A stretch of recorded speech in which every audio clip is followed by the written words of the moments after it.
Welcome back to my channel. पिछले part में आप लोगों ने सुना था वांगजी कुछ अजीबोगरीबों सा तैयार होके वो कहीं पर जा रहा था। और वांगजी जिस तरीके से तैयार हुआ था, विंग को वांगजी का स्टाइल पसंद नहीं था। विंग को वही पसंद था जो एक सिंपल सिटी सा एक टीचर हुआ करता था। पर ये वांगजी तो कुछ अलग ही है, एक प्ले बॉय टाइप का है। वांगजी ने अपना हेयर स्टाइल का कलर किया था, कान में इयररिंग पहने हुए थे, गले में नेकलेस, हाथ में ब्रेसलेट और बहुत कुछ सा ऐसा ज्वेलरी पहना हुआ था। और वांगजी का जो जीन्स था वो काफ़ी टाइट था और उसका कपड़े भी, उसकी बॉडी स्वैप हो रहा था। विंग को समझ में नहीं आ रहा था वांगजी अपनी बॉडी का, अपनी खूबसूरती का स्वैप क्यों कर रही है, वो ऐसा तैयार क्यों हुआ है, वो कहाँ जा रही है, क्या वांगजी कुछ गलत काम करने जा रही है। विंग के माइंड में कई सारा थॉट आता है, पर विंग फिलहाल तो वो खुद को समझाता है उसे कोई फ़र्क नहीं पड़ता, उसे नहीं जानना चाहिए कि वांगजी कहाँ जा रही है और वो ऐसा तैयार क्यों हुआ है। उसे इस सब बारे में नहीं सोचना चाहिए, उसे बस अपने काम से काम रखना चाहिए। विंग तो बस अपने काम के बारे में सोचने की कोशिश करता है और वो फिलहाल अपनी मन को शांत करने के लिए वो अपने ही एक पर्सन को कॉल लगाता है और वो सीजन के बारे में पूछने लगता है। सीजन काफ़ी ज़्यादा अपसेट था, गुस्से में था, या फिर कुछ भी कह सकते हो, पर सीजन ठीक नहीं था। सीजन को अब घर जाना था, सीजन को अपनी आंखों से ये देखना था कि उसकी माँ, उसकी छोटा भाई मतलब वांगजी अब कैसा है। सीजन को अब तक ये लग रहा था कि वो यहाँ पर किडनैप है और उसका भाई, उसकी माँ उसकी कंट्री पे है। लेकिन वांगजी तो अपनी कंट्री छोड़ के यहाँ आ गया था, इसलिए अब सीजन को परेशान हो रहा था कि शायद उसकी माँ और उसका छोटा भाई वांगजी अब शायद सेफ नहीं है। शायद विंग विंग उन दोनों के साथ कुछ भी कर सकता है। वो पर्सन विंग को यही सब बताता है कि वो बहुत ज़्यादा परेशान है, वो गुस्सा है, वो खाना पीना सब कुछ बंद कर दिया है, शायद वो कल से कुछ खाया भी नहीं है। तभी विंग कहता है जो मैंने खाने के प्लेट देखा रहा था क्या वो भी नहीं खाया था। तभी वो पर्सन कहता है नहीं बॉस, उसने कुछ नहीं खाया, वो बस एक ही जिद पर अड़ा हुआ है कि उसे छोड़ना है या तो फिर अपनी माँ से और अपने छोटे भाई से बात करना है। तभी विंग कहता है एक काम करो, तुम उसे छोड़ दो। तभी वो पर्सन कहता है बॉस आप ये क्या बोल रही हो। तभी विंग कहता है अब उसकी कोई ज़रूरत नहीं है, मुझे जो करना था मैंने कर लिया है, तो उसे छोड़ दो। तभी वो पर्सन कहता है पर बॉस अगर इसने पुलिस में कंप्लेन किया तो। तभी विंग कहता है तुम इस बारे में मत सोचो, सारे पुलिस को मैंने पैसे देके उसका मुंह बंद कर दिया है। इस इलाका में, इस कंट्री में जो भी कुछ होगा वो सिर्फ मेरे कंट्रोल में होगा, पुलिस इस बारे में कुछ नहीं कर सकता, इसलिए उसे बेफिक्र होकर छोड़ दो। अगर वो पुलिस के पास जाता भी है तो पुलिस उसका कोई कंप्लेंट नहीं लिखेगा। ऐसा कह के विंग सीजन को छोड़ने के लिए बोल देता है और वो पर्सन सीजन को छोड़ देता है। जैसे ही विंग कॉल कट करता है, विंग को वही बात परेशान करता है आखिर वांगजी गया कहाँ। तभी विंग फिर से उस पर्सन को कॉल लगाता है और कहता है एक काम करो, उसे छोड़ने के बाद तुम उसका छोटा भाई का पीछा करो, मैं एक नंबर दे रही हूँ, उसे टैप करो और पता करो आखिर वो है कहाँ। जब तुम्हें पता लग जाए वो कहाँ है तो मुझे इन्फॉर्म कर देना। ऐसे कह के विंग कॉल कट कर देता है। विंग कॉल कटने के बाद बहुत ज़्यादा परेशान हो रहा था, वो कितना भी कोशिश करे अपनी माइंड को किसी और तरफ लगाने की, पर विंग का माइंड काम नहीं कर रहा था। इसलिए विंग तो चुपचाप बस सोफे पर ऐसे ही आंख बंद करके बैठा हुआ था। तभी सिजुई आता है, सिजुई बाहर था। सिजुई जब बाहर से आता है, अंदर आता है और वो अपने अंकल के सामने बैठ जाता है, तब विंग कहता है सिजुई तुम इतनी रात तक बाहर थे। तब सिजुई कहता है अभी तो बस 9:30 ही बज रहे। तब विंग कहता है अभी बस 9:30 ही बज रहे, पर तुम्हें नहीं लगता कि तुम्हारा अभी इतना उम्र नहीं हुआ है कि तुम इतनी रात तक बाहर घूमो। तभी सिजुई कहता है अंकल शायद आप भूल रही हो, मैं अभी अडल्ट हूँ, मैं बाहर रह सकता हूँ, ऊपर से एक लड़का हूँ। तब विंग कहता है मुझे सब कुछ पता है, पर तुम्हें भूल रही हो कि तुम मेरे नेफ्यू हो, तुम्हारे ऐसे बाहर घूमना तुम्हारे लिए सेफ नहीं है, तुम्हारे ऊपर हमेशा खतरा मंडराता है और मैं तुम्हें कब तक संभालूं। तुम बड़े हो चुके हो तो तुम्हें खुद को संभालना चाहिए, और मैंने जो 4 गार्ड तुम्हें दिया है वो गार्ड कहाँ है। तब सिजुई कहता है आपने मुझे 4 गार्ड दिया है, ये बात तो मुझे अभी पता चल रही है। विंग तभी चुप हो जाता है क्योंकि विंग ने सीक्रेट रखा था, सिजुई को भी पता नहीं है कि उसके पीछे हमेशा 4 लोग रहता है सिर्फ सिजुई का ख्याल रखने के लिए। और सिजुई को ये बात पता ही नहीं था, सिजुई को अब जाके पता चल रही है। सिजुई के मुंह से जब ये बात सुनता है तब विंग खुद चुप हो जाता है। विंग को इतना चुप देख के सिजुई कहता है अंकल क्या आपने मेरे पीछे गार्ड रखा है, बॉडी गार्ड। तब विंग कहता है तुम्हारी सेफ्टी के लिए मैंने रखा था। तब सिजुई कहता है पर मुझे तो अभी पता चल रही है, अगर आपको पता है कि मेरे ही पास 4 बॉडीगार्ड आपने छोड़ रखा है तो आप इतना टेंशन क्यों ले रही हो। तो विंग चुप हो जाता है क्योंकि विंग का गुस्सा तो कोई और ही था और वो सिजुई के ऊपर निकल रहा था। इसलिए विंग कहता है सॉरी, ठीक है। तुम एक बात बताओ, तुम अब तक कहाँ थे? तभी सिजुई कहता है मैं जिल्लिंग के साथ था। तभी विंग कहता है जिल्लिंग के साथ? सिजुई कहता है हाँ मैं जिल्लिंग के साथ था। तो विंग कहता है क्या कर रहे थे तुम दोनों? सिजुई कहता है अंकल आप मुझे इस तरह क्यों पूछ रही हो? तो विंग कहता है क्योंकि तुम जिल्लिंग के साथ थे ना, इसीलिए। सिजुई कहता है कुछ नहीं, हम बस एक क्लब पर गए थे, वहाँ पर इंजॉय कर रहे थे। वहाँ पर सिर्फ मैं ही नहीं, हमारी कॉलेज के कई सारे स्टूडेंट थे, मतलब हम सब ग्रुप गए थे। तभी विंग कहता है ओके ठीक है, एक काम करो, डिनर करके सो जाओ। तभी सिजुई कहता है पर आप डिनर नहीं करेंगे? तभी विंग कहता है मुझे कुछ और काम है। ऐसे कह के विंग वो बाहर चला जाता है, गार्डन में टहलने लगता है। और सिजुई भी मेन गेट पर खड़े होके मतलब सीक्रेटली वो देख रहा था कि उसके अंकल परेशान है, पर वो परेशान क्यों है, पर उसका अंकल तो उसे बताएगा नहीं, पूछना भी मतलब बेकार है। इसलिए सिजुई वो डिनर करने बैठ जाता है। और सिजुई डिनर करता ही है, तभी वो पर्सन विंग को कॉल करता है। और विंग जैसे उस कॉल का ही वेट कर रहा था, विंग हड़बड़ी में उस कॉल को उठाता है और कहता है कुछ इन्फॉर्मेशन मिला? तभी वो पर्सन कहता है बॉस हमने उसका पता निकाला है, वो एक बार में है। तभी विंग कहता है वो एक बार में है, वो बार में क्या कर रही है? तभी वो पर्सन कहता है सर अगर आप इजाज़त दो तो मैं हम उस बार में जाके पता कर सकते हैं कि आखिर वो उस बार में क्या कर रही है। विंग कहता है अब इजाज़त मांगने की क्या ज़रूरत है तुम्हें, जल्दी से जल्दी जाओ और पता करो वो वहाँ पर क्या कर रही है। विंग के कहने पर वो पर्सन जल्दी से जल्दी कॉल कट करता है और उसी बार में जाके पहुंचता है। जब वो पर्सन उस बार में गया था, वो पर्सन अपनी फेस को छुपा लिया था ताकि वांगजी उसे पहचान ना ले, और वांगजी आखिर बार में करता क्या है ये देखना था उसे। वांगजी वहाँ पर सिंगिंग कर रहा था। वांगजी के सिंगिंग में एक दर्द था, एक पेन था, बहुत थोड़ा सैड था, इसलिए वांगजी वहाँ पर सैड सॉन्ग सिंगिंग कर रहा था। दरअसल वांगजी एक टीचर नहीं था, रियलिटी में वांगजी सिंगिंग करता है, डांसिंग करता है बार में, वो अपना टैलेंट शो करता है। और यही चीज़ से वांगजी अपनी फैमिली को संभालता है। वांगजी का फैमिली मतलब अब तक तो वांगजी और उसकी मम्मी था, और उसकी भाई अब तक ना जाने कितने सालों से वो बेंचों के पास कैद था। वांगजी जब टीनेजर था, मतलब वो 13-14-15 साल के हुआ होगा, तब वांगजी के डैड की डेथ हो गई थी और सीजन का किडनैप हो गया था। और वांगजी तब से अपनी दूसरी कंट्री में अपनी पढ़ाई कंप्लीट कर रहा था, और फिर वो अपनी फैमिली को, अपनी मॉम की देखभाल करने के लिए वांगजी इस काम में जुड़ गया था। अगर वांगजी जॉब कर भी लेता तो वांगजी को शायद इतना सैलरी नहीं मिलेगा, मतलब बार में वांगजी सिंगिंग और डांसिंग करके जो पैसे वो कमाता है, शायद जॉब करके वो इतना नहीं कमा पाएगा। और वांगजी को सिर्फ पैसों की ज़रूरत है। वांगजी को पैसों की क्यों ज़रूरत है वो सब अब लोगों को बाद में पता चलेगा। फिलहाल तो हम स्टोरी की तरफ आगे बढ़ते हैं। जब वांगजी वहाँ पर बैठ के सिंगिंग कर रहा था, तब वो पर्सन विंग को वीडियो कॉल लगा था, और वो वीडियो कॉल के ज़रिए वो विंग को ये दिखाता है कि वांगजी वहाँ पर कर रही है।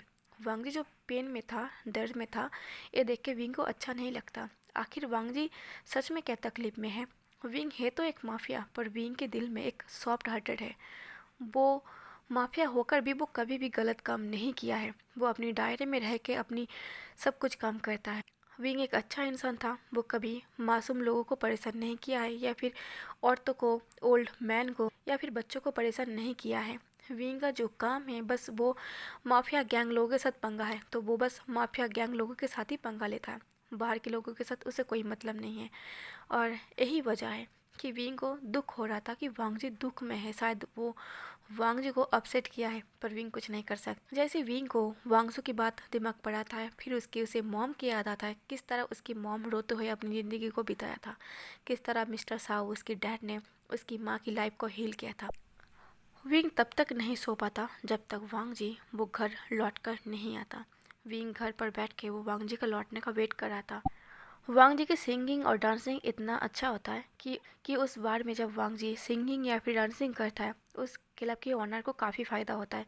जितने भी पैसे अर्न होते हैं वो बार की ऑनर वो वांगजी को 50% देता है, और वांगजी उसी में खुश हो जाता है। वांगजी वहाँ का काम ख़त्म करके वांगजी जब घर पर लौटता है, वांगजी अपसेट तो था, पर विंग के सामने वो अपसेटनेस वो नहीं दिखा सकता। जब वांगजी घर पर लौटता है तब विंग हॉल पर ही बैठा था, पर वांगजी को पता नहीं था। जब वांगजी अपनी रूम की तरफ बढ़ रहा था तब विंग उठकर खड़ा होता है और अपनी कोल्ड वॉइस में वो वांगजी को कहता है वांग जी। तभी वांग जी एकदम के लिए अपनी कदमों को रोक लेता है और पीछे मुड़ के देखता है, क्योंकि विंग वहाँ पर बैठा था और वांग जी ने नोटिस नहीं किया था। तब वांग जी हंसते हुए ऐसा जता रहा था कि उसे कुछ नहीं हुआ है, वो बहुत ज़्यादा खुश है अपनी लाइफ में। वांग जी हंसते हुए कहता है, हस्बैंड, हाँ आप अभी तक जाग रही हो। तभी विंग कहता है, वांग जी तुम कहाँ गए थे। तभी वांग जी कहता है, मैं गया था, मैं मस्ती करने गया था। आपको क्या लगता है आपने जो मेरी लाइफ को हील किया है उसकी वजह से मैं अपसेट रहने लगूँगा? कभी नहीं, मैं तो खुश हूँ अपनी लाइफ में। तभी विंग कहता है, वांग जी सच बताओ तुम कहाँ गए थे। तभी वांग जी कहता है, तुमसे मतलब मैंने जाने से पहले भी कहा था तुम्हें कोई फ़र्क नहीं पड़ना चाहिए कि मैं क्या कर रही हूँ। तभी विंग को बहुत ज़्यादा गुस्सा आता है और वो वांग जी के पास आता है और कहता है, तुम जो कर रही हो वो ठीक नहीं है, तुम्हें ये सब नहीं करना चाहिए। तभी वांग जी कहता है, मुझे लगता है तुम्हें पता है मैं कहाँ गया था। विंग कहता है, हाँ मुझे पता है, तुम कल से वहाँ पर नहीं जा सकते। वांग जी भी गुस्से में था। वांग जी आंखें दिखाते हुए और वो विंग को बॉन्ड करते हुए कहता है, मैं जाऊँगा, मेरा काम है वो। तभी विंग कहता है, तुम्हें वो काम करने की ज़रूरत नहीं है, मेरे पास इतने पैसे हैं कि तुम्हारी हर ज़रूरत को पूरा कर सकूं, इसलिए तुम नहीं जाओगे, मुझे वो काम पसंद नहीं है। तभी वांग जी कहता है, क्यों पसंद नहीं है तुम्हें? वो मेरा काम है, वो मेरा टैलेंट है, मैं अपना टैलेंट शो करूँगा। तो विंग कहता है, वो टैलेंट मुझे पता है उस बार में ऐसा क्या काम होता है। आज सिर्फ सिंपल सिंगिंग हुआ था, कभी कभार वहाँ पर डांसिंग भी चलता है। सारे अल्फा तुम्हारे ऊपर पैसे उड़ाते रहेंगे और तुम्हें लगता है मैं ये सब बर्दाश्त करूँगा। तभी वांग जी कहता है, पर क्यों, तुम्हें क्यों फ़र्क पड़ रही है? तभी विंग कहता है, क्यों, क्योंकि तुम। वांग जी कहता है, क्योंकि मैं तुम्हारा हस्बैंड हूँ और बस तुम यही वजह है कि तुम नहीं चाहते कि मैं वहाँ पर जाऊँ। पर किस हक से मेरे ऊपर ऐसे हक जमा रही हो? तुम्हारा कोई हक नहीं है, तुमने सिर्फ मुझसे नफरत की है, तुम मुझसे नफरत करते हो ना। तुमने ही बोला था कि तुम मुझे कभी हस्बैंड के रूप पर एक्सेप्ट नहीं करोगे। तो विंग कहता है, वांग जी एक्सेप्ट नहीं करूँगी, नफरत करती हूँ वो बात अलग है, पर तुम वहाँ पर नहीं जा सकते। वांग जी विंग की करीब आता है और उसकी नेक पर अपनी दोनों हाथ डालते हुए और अपनी करीब खींचते हुए कहता है, क्योंकि तुम मुझसे प्यार करते हो, पर तुम्हारा नफरत इतना ज़्यादा है कि तुम इस बात को एक्सेप्ट नहीं करोगे। ठीक है, मैं उस जगह पर नहीं जाऊँगा, कम से कम इतना बोल दो कि तुम मुझसे प्यार करते हो और मैं तुम्हारा हस्बैंड हूँ और तुम मुझे वो सब कुछ दोगे जो एक अल्फ़ा हस्बैंड को, एक ओमेगा हस्बैंड को देना चाहिए। तुम मेरे नीड को पूरा करोगे तब मैं उस क्लब पर नहीं जाऊँगा।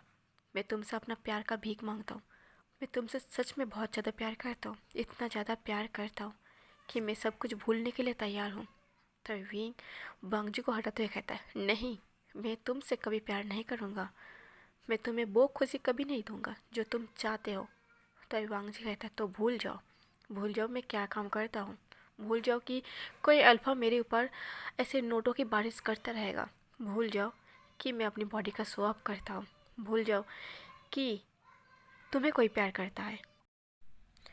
तुम अपनी माँ की वजह से तुम मुझसे नफ़रत करते हो, मेरी माँ से नफ़रत करते हो, मेरे भाई से नफ़रत करते हो और मैं तुमसे नफ़रत करती हूँ क्योंकि तुम मुझसे प्यार नहीं करते।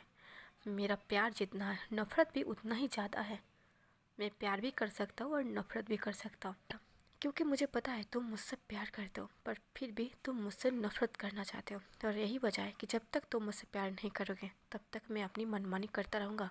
तुम्हें क्या लगता है तुम मेरे साथ प्यार का नाटक करोगी, मेरे साथ ज़बरदस्ती शादी करोगे, मेरी मॉम की और तुम्हारे डैड की शादी को रोक दोगी, फिर मेरी लाइफ को हील करोगी, तो तुम गलत हो। अगर तुमने मुझसे शादी की है तो तुम्हें निभाना पड़ेगा, अगर तुम मुझसे प्यार करते हो तो तुम्हें प्यार करना पड़ेगा, अगर नहीं करते हो तो ठीक है, मैं जो करता हूँ तुम उसे करने दो, मुझे मत रोकना। ऐसे कह के जब वांग जी अपनी बेडरूम के अंदर चला जाता है, वांग जी दरवाज़ा लगाने ही वाला था, विंग गुस्से से वो वांग जी के पास आता है और उसे दरवाज़ा लगाने से रोक लेता है। वांग जी कहते हैं, अब क्या हुआ, अब यहाँ से जाओ, अपने रूम पर जाओ और सो जाओ, मुझे परेशान मत करो। तभी विंग कहता है, मैं आखिरी बार बॉन्ड करते हुए कहता हूँ, अगर तुम कल उस बार में गए ना तो देख लेना। वांग जी कहता है, जो करना है कर लो, मुझे कोई फ़र्क नहीं पड़ता। विंग कहता है, वांग जी कहता है, हटो यहाँ से। ऐसे कह के वांग जी विंग को धक्का देता है और दरवाज़ा लगा देता है और विंग बस वहाँ पर खड़ा था। विंग को समझ में नहीं आ रहा था। विंग तो चाहता था कि वांग जी को शादी करके उसे वांग जी की लाइफ को हील करना है, पर विंग ऐसा नहीं कर पा रहा था। पर वांग जी सच में उसे परेशान कर रहा था। अगले दिन इवनिंग के टाइम वांग जी फिर से वो उसी बार में अपनी काम करने के लिए वो फिर से रेडी हो रहा था। वांग जी का तो एक काम था, इसलिए वांग जी फिर से वो अच्छे तरीके से रेडी हो रहा था। और उसी टाइम जिल्लिंग आ जाता है सिजुई से मिलने के लिए। जब विंग जिल्लिंग को देखता है, विंग कहता है जिल्लिंग तुम यहाँ। तभी जिल्लिंग कहता है दरअसल मैं सिजुई से मिलने आया था। तभी विंग कहता है सिजुई अपनी बेडरूम पर है, तुम वहाँ पर चले जाओ। विंग का जो बात करने का जो स्लो वॉइस था, जिस तरीके से वो स्लोली बात कर रहा था, जिल्लिंग को समझ में आ रहा था कि उसके अंकल कुछ परेशान है। इसलिए जिल्लिंग वो विंग से ज़्यादा बात तो नहीं करता, पर उसके लिए प्यार था, क्योंकि वो उसकी मॉम की भाई है, एक रिश्ता है। तो जिल्लिंग जिल्लिंग अपने डर को थोड़ा हटाते हुए वो विंग से पूछता है अंकल आप परेशान हो। तभी विंग कहता है तुम लोग बच्चे हो, तुम लोग नहीं समझ पाओगे, इसलिए जिल्लिंग ऊपर है तो मिल लो। तभी जिल्लिंग कहता है मैं बस इतना ही कहना चाहूँगा, जिस चीज़ से हमें खुशी मिलता है उस चीज़ को एक्सेप्ट कर लेना चाहिए। अगर आप वांगजी अंकल से प्यार करते हो तो उन्हें एक्सेप्ट कर लेना चाहिए, इससे आप भी खुश रहोगे, वो भी खुश रहेगा। और अगर नफ़रत को अपनी प्यार के बीच में लेकर आओगे, सिर्फ प्यार ही नहीं, अगर नफ़रत, गुस्सा, ईगो इस चीज़ को आप बीच पर लेकर आओगे, इससे सिर्फ इंसान को तकलीफ़ होता है, इससे ज़्यादा और कुछ नहीं मिलता।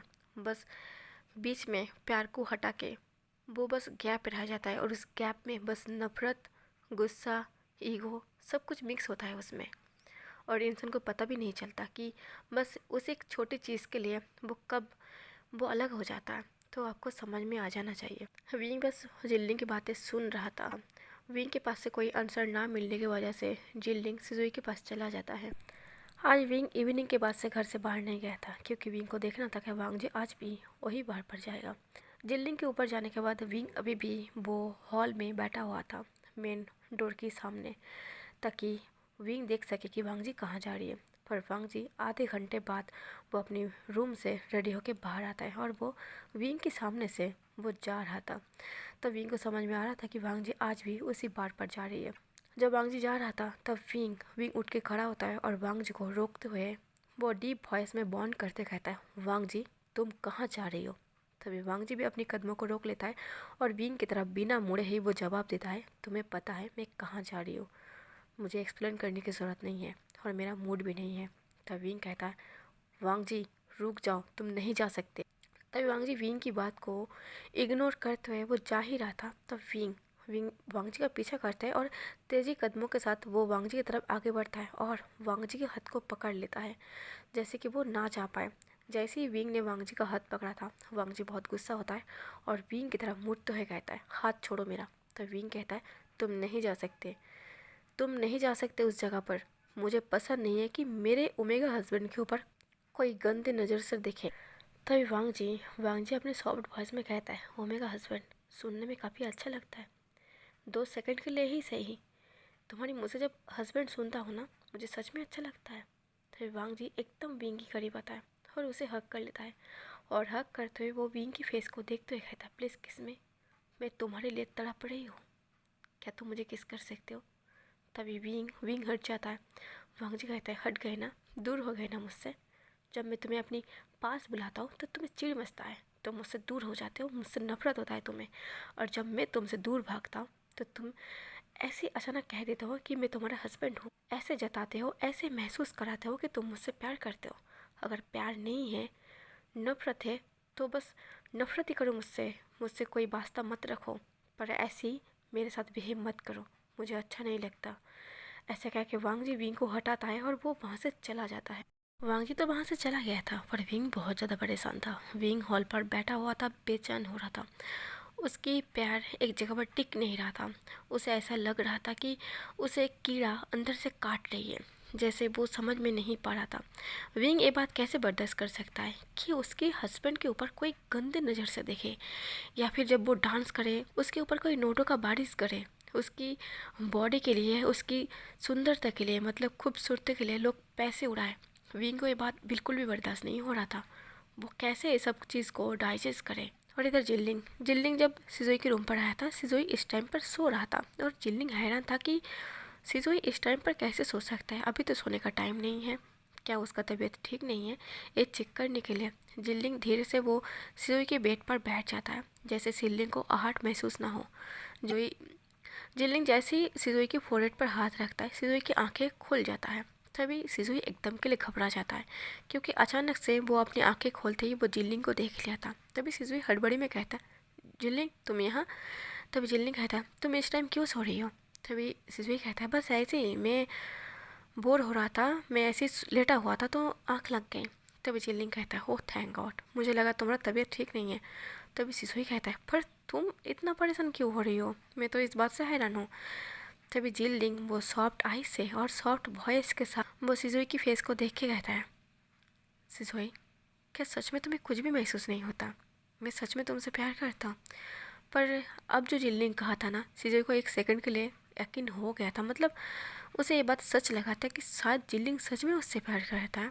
इसलिए सिजोई थोड़ा हैरान हो गया और सीरियसली वो जिल्लिंग से पूछता है, जिल्लिंग जो बात मैं अब तक मजाक में ले रहा था, क्या सच में तुम मुझसे प्यार करते हो? तभी जिल्लिंग कहता है, सिजोई सच में तुम बहुत ज़्यादा नॉनसेंस हो, बहुत ज़्यादा स्टूपिड हो, तुम्हें सच में महसूस नहीं होता। मैं सच बता रही हूँ, मैं तुमसे प्यार करता हूँ।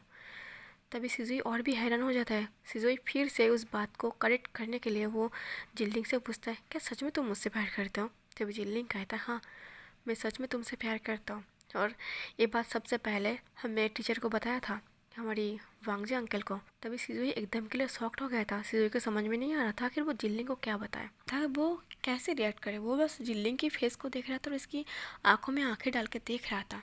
तभी जिल्लिंग वो सिजुई के हाथ को अपनी हाथ पर लेता है और उसे समझाते कहता है, सिजुई मैं तुमसे बहुत ज़्यादा प्यार करता हूँ और मैं तुम्हारा हमेशा ख्याल रखना चाहता हूँ। मैं तुमसे इसलिए झगड़ा करता था क्योंकि प्यार को मैं प्यार को कन्फेस नहीं कर पाता था। मुझे समझ में नहीं आता था कि मैं अपने प्यार को तुम्हारे सामने कैसे रखूं, और मुझे ये पता था कि तुम मुझसे नफरत करते हो या फिर मुझे पसंद नहीं करते। इसलिए मैं तुमसे बात करने के लिए या फिर तुमसे टकराने के लिए कोई ना कोई बहाना ढूंढता था, और वो बहाना बस झगड़े से बाहर आता था। बस मेरे खड़ी खोटी बातें मेरे मुंह पर आता था, पर सच बताओ वो सब मेरा प्यार था। पर टीचर अंकल ने मुझे समझाया, अगर मुझे प्यार है तो मुझे तुमसे प्यार करना चाहिए या फिर तुम्हें बता देना चाहिए। मैं बहुत हिम्मत से तुम्हें आज ये बात बता रही हूँ। अगर तुम मुझे एक्सेप्ट नहीं करते हो फिर भी कोई बात नहीं है, क्योंकि तसल्ली तो इतना है कि मैंने अपने दिल की बात तुम्हें बताया है, और अब तुम इस बात को एक्सेप्ट करो या फिर ना करो वो तुम्हारी मर्ज़ी है। मैं तुम्हारे ऊपर अपनी थॉट को, अपनी चीज़ों को नहीं थोपूंगा। तभी सिजुई वो जिल्लिंग की आंखों में देखते हुए कहता है, हाँ मैं इस बारे में सोचूंगा। अगर मुझे कभी भी लगा कि मुझे तुमसे प्यार है तो मैं तुम्हें बता दूंगा। जिल्लिंग इतनी सी बात से खुश हो जाता है, पर सडनली जिल्लिंग वो सिजुई को हक कर लेता है। ये था पहला हक। उन दोनों ने आज से पहले कभी भी एक दूसरे को हक नहीं किया था, पर आज जो हक किया था ना, सिजुई एकदम के लिए सॉकेट हो गया था। वो बस उस चीज़ को महसूस कर रहा था। पता नहीं क्यों सिजुई ने आज तक ऐसा महसूस कभी नहीं किया, ऐसा फील कभी नहीं किया। शायद जिल्लिंग ने बताया, शायद इसलिए फील किया हो कि जब जिल्लिंग ने हक किया था वो फीलिंग्स कुछ अलग था, कुछ अजीब सा था। और इधर फिर से विंग को दिखाया जाता है। विंग इतना ज़्यादा बेचैन हो गया था, विंग को रहा नहीं जाता। विंग सडनली अपने लोगों को कॉल लगाता है और कहता है, जल्दी से जल्दी मेरे साथ चलो। ऐसे कह के विंग अपने घर से निकालता है और वो सारे पर्सन वो अपने अपने कार में बैठ के वो विंग को ज्वाइन करता है। उस बार के सामने जब पहुंचता है, कम से कम 10 से 12 कार हाजिर हो गया था। सब के सब ब्लैक कलर का था, और वहाँ की पार्किंग में जितने भी लोग थे सब लोग डर जाता है। वो एक साइड पर खड़ा हो जाता है और विंग अपने सारे गैंग को लेके उसी बार में पहुँचता है। वांगजी तो आज शायद बहुत ही ज़्यादा अपसेट था और बहुत ही ज़्यादा गुस्से में था, और इसी वजह से वांगजी का जो आज डांसिंग था वो काफ़ी सेक्सी और काफ़ी सारा सेक्सी मूव था। वांगजी जिस तरीके से सेक्सी डांस कर रहा है वो कोई भी अल्फा सेड्यूस हो जाएगा, और विंग का ये देख के दिमाग तो और भी ज़्यादा ख़राब हो जाता है। विंग वहाँ पर जाती वो बेधड़क मतलब अपनी बंदूक चलाने लगता है। वहाँ पर गोली चलने की जो नॉइस है वो सुनाई देता है, और सब लोग डर जाता है और साइलेंसली खड़ा हो जाता है। इतना साइलेंस देख के वांगजी भी अपना डांसिंग को रोकते हुए वो उसी तरह देखता है। वांगजी देखता है विंग वहाँ पर खड़ा था, विंग के कई सारे लोग थे वहाँ पर, और पूरे गैंग हाथ में एक एक बंदूक था और सब के सब ब्लैक कपड़ों में थे। वहाँ का जो विंग का ऑरा था बहुत डरावना था। वांगजी तो अपनी डांस को रोक लेता है।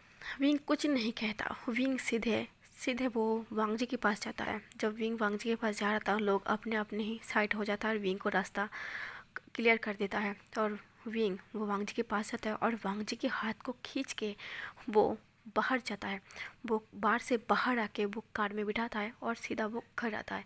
विंग बहुत गुस्से में था। विंग इतने टाइम से नॉर्मली ले रहा था, वांगजी को इजीली ले रहा था। शायद विंग का यही गलती था कि वांगजी अपना मनमानी कर रहा था, पर अब विंग वांगजी को मनमानी करने नहीं दे सकता। अब चाहे वांगजी को भी किडनैप की तरह एक रूम में लॉक करके रखना पड़े, पर फिर भी विंग को इससे कोई फ़र्क नहीं पड़ता। पर विंग को ये मंजूर नहीं है कि उसकी हस्बैंड को कोई गंदी नज़र से देखे और वांगजी अपनी बॉडी का स्वैप करे। विंग पूरे रास्ते वांगजी से एक भी शब्द नहीं खाता। वो बहुत गुस्से में था और विंग को इतना गुस्से में देख के वांगजी भी शायद थोड़ा बहुत डर तो गया था।